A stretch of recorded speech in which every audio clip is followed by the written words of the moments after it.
வணக்கம் டாக்டர். வணக்கம். டயபெட்டிக் பேஷண்ட்ஸோட சப்போர்ட்டுக்காக நம்ம ப்ரோக்ராம் பண்ணிட்டு வந்துட்டு இருக்கோம்.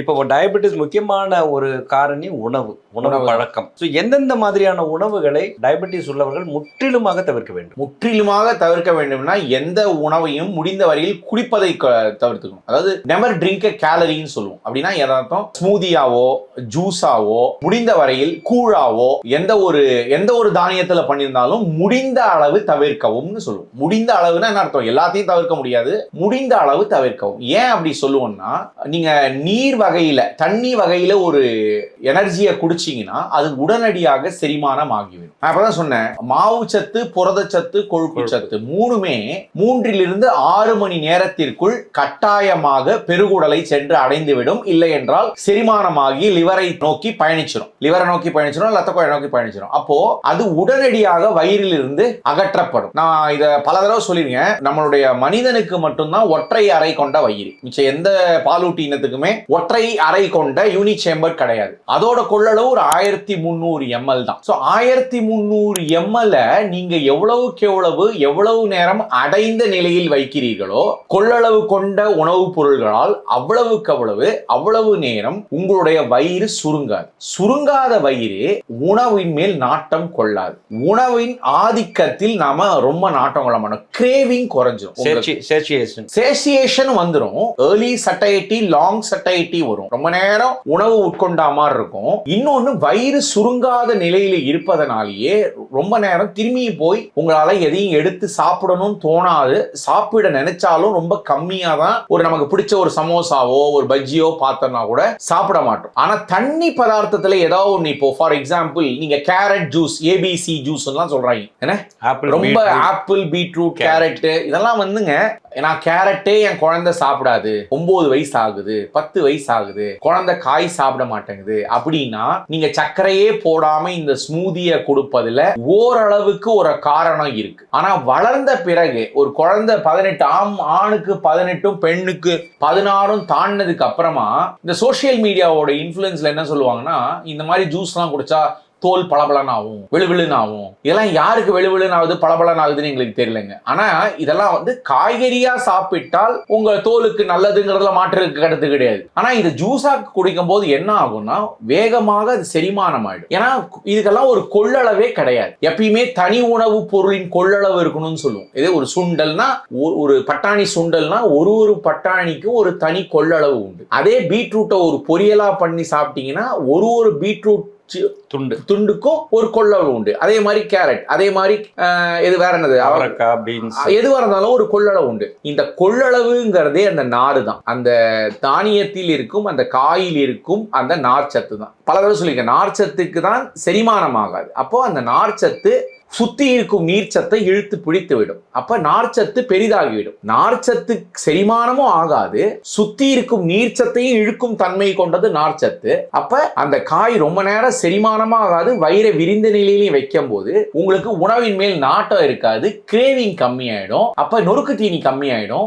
நொறுக்கு தீனி தான் இரண்டாவது முக்கியமான காரணம். சாப்பிடவே கூடாதுன்னு ஒண்ணு சொன்னோம்னா, முடிந்த வரையில் எண்ணெயில் பொரித்தெடுத்த எரிபொருள் அடர்த்தி அதிகமான உணவுப் பொருள்களை உட்கொள்ளாதீர்கள். அப்படின்னா என்ன அர்த்தம்?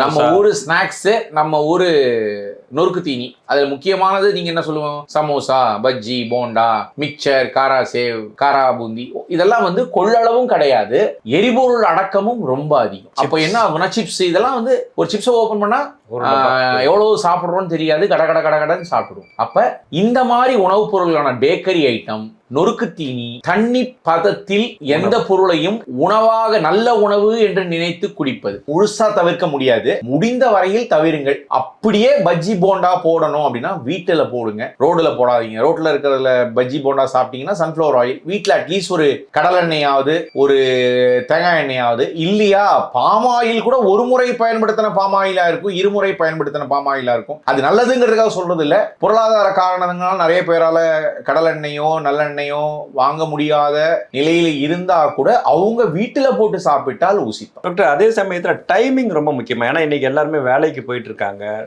கரெக்டான கரெக்டான டைமுக்கு சாப்பிட முடியறதில்ல. ஸோ டயபெட்டிக் பேஷண்ட்ஸுக்கு அந்த நேரத்தில் சாப்பிட்றது ரொம்ப முக்கியமா? நேரத்துல சாப்பிடுறது கட்டாயம் முக்கியங்க.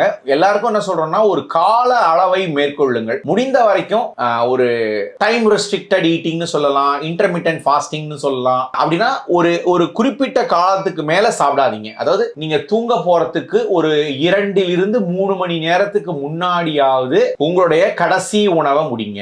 அதுக்கப்புறம் குடிக்கிறதா இருந்தா ஒரு சுடு தண்ணி, இல்லைன்னா அதுக்கப்புறம் பசிச்சுதுன்னா ஒரு சிம்பிள் வீட்டில் வச்ச ரசம், இல்லைன்னா ஒரு பட்டர் மில்க், இல்லைன்னா ஒரு இளநீ கூட குடிக்கணும். ஏதாவது குடிக்கணும் எனக்கு ரொம்ப கிரேவிங் இருக்குன்னா ஒரு இளநீயை கூட குடிக்கலாம். ஏன்னா இளநீக்கெல்லாம் 4% தான் சர்க்கரை கொள்ளளவு. ஏன்னா அதனால ஒன்ஸ் இன் அவைல் வாரத்துல 2 நாள் ஒரு இளநியோ, வாரத்துல 2 நாள் ஒரு பட்டர் மில்கோ, வாரத்துல 2 நாள் ஒரு வீட்டுல செய்த ரசமோ, அந்த மாதிரி லேட் நைட்டுக்கு அப்படி படுக்க போற நேரத்துல ஏதாவது சாப்பிடணும். நட்ஸ் அதாவது நாங்க என்ன சொல்லுவோம்னா கலந்து கட்டி எந்த நட்ஸா இருந்தாலும், வால்நட்டா இருக்கணும்னு அவசியம் இல்லை, வால்நட்டா இருக்கலாம், பாதாமா இருக்கலாம், பிஸ்தாவா இருக்கலாம், வேர்க்கடலையா இருக்கலாம், முந்திரி பருப்பா இருக்கலாம், இல்லனா முடிந்த வரையில் எல்லாத்தையும் கலந்து உங்களுடைய மூடிய கைப்பிடி அளவுக்கு தினமும் சாப்பிடுங்க அந்த கிரேவிங் வரும்போது. ஆனா முடிந்த வரையில் படுக்கிறதுக்கு ஒரு 2-3 மணி நேரத்துக்கு முன்னாடி கட்டாயம் முடிக்க ட்ரை பண்ணுங்கன்னு சொல்லுவோம். கட்டாயம் ஒரு 3 மணி நேரத்துக்கு முன்னாடி நோ கேலரி நோ ப்ளூ லைட்னு கூட சொல்லுவோம். அதாவது ஸ்கிரீனும் இருக்கக்கூடாது. ஸ்கிரீன்ல பார்த்துட்டு இருந்தீங்கன்னா உங்களால் தூங்க முடியாது. ஏன்னா மெலட்டனின் உங்க உடம்புல சுரக்காது இந்த ப்ளூ லைட்டை பார்த்து. அப்ப தூக்கம் வராது.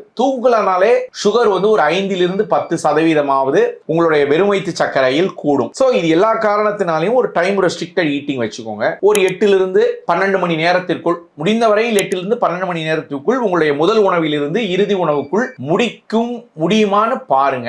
இந்த நைட் டியூட்டி பண்றவங்க, இப்ப டாக்டர்ஸ் ஆடுங்க, நர்சஸ் எடுங்க, ஐடி ப்ரொஃபஷனல்ஸ் எடுங்க, போலீஸ்காரங்க எடுங்க, இவங்கெல்லாம் அநேக பேர் எல்லாமே நைட் டியூட்டி பண்ற மாதிரி இருக்கும். நைட் டியூட்டி பண்ணும்போது தான் நிறைய நேரங்கள்ல இந்த உணவு தூண்டுதல் ரொம்ப இருக்கும்.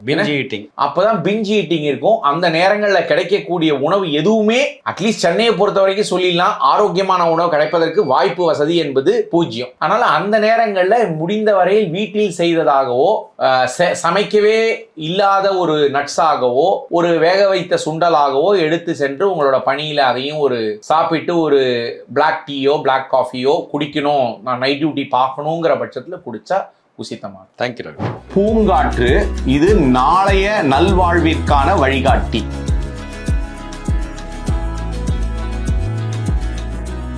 தொடர்ந்து எங்களோட வீடியோக்களை பார்க்கறதுக்கு பூங்காற்று சேனலை சப்ஸ்கிரைப் பண்ணுங்க அண்ட் ஃபாலோ பண்ணிடுங்க.